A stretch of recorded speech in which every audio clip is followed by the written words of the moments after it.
X's on the front of them, and I said, what does that mean? It's fun. I'm glad to be here. I'm having just a great time, except the jet lag thing. I can't shake it off. I go to bed. I'm like a little boy. I go to bed at 8. It'll wear off the day before you go there. What? It'll wear off the day before you go there. It probably will, but I still wake up at 4 a.m. Like, Yeah. I'll never break out of it. You know? Anybody else? Yeah. Can you tell me what the feeling was like in the first series of Ren and Stimpy when they got rid of John Crispolucci? The feeling? Yeah, I mean. You mean the vibe? Yeah, I mean he was the creator. He was Ren. Yeah. They got rid of him. He hired me to do this job, and originally I was supposed to do both voices. And I still have my old audition tape, and it's what sold the show to Nickelodeon. As a matter of fact, we made another demo tape just before he walked in and sold it to the women at Nickelodeon. And we were in a closet up the hall from like Kurt Loder's office. I don't know if you know who he is, but he was an MTV newsman. We're right up the hall from his office. There's a closet, and there's a broom and something to fasten it to, and we've got a mic and a tape recorder. And I'm reading the script like this in a crowded closet. And he says, all right, good. I'm going to bring it in there now and talk about the show and, sell it.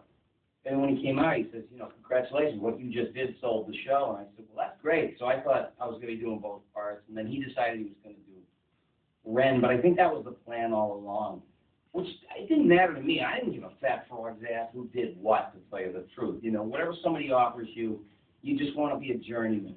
And someone says, build a staircase. You show up with the right size boards and the right nails and the right tools. And that's how I approach everything. You don't always get the edgy project.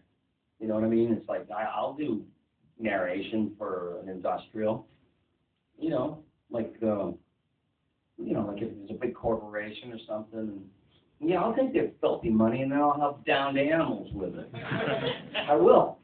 But this was, you never know what you're doing, whether something's going to be a cultural phenomenon when you're doing it or not. There's no way to know. You're just right in the middle of it, and you do it, and you say, oh, I hope people like it. And we started getting off the ground, and I was doing a few voices in there, but I was doing Stinson J. Cat. And it got weirder and weirder because there was big, huge delays on episodes, and 6 episodes go by, and I tune in, and there's one of the early ones again. And then next week, another rerun, and I was going, what's going on? Well, I thought we were supposed to progress forward.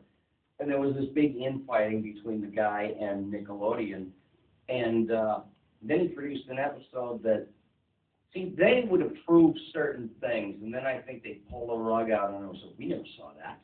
We never saw that. What are you doing? What are you trying to pull? And so he was a victim of a couple of things. I saw a lot of self-destructive behavior. And so the next thing you know, I hear he gets fired from the show.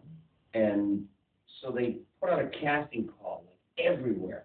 Everybody in Hollywood wanted to come in suddenly and do this voice, Ren voice. And, Mark Hamill was there. Everybody. There were hundreds of people on that name sheet.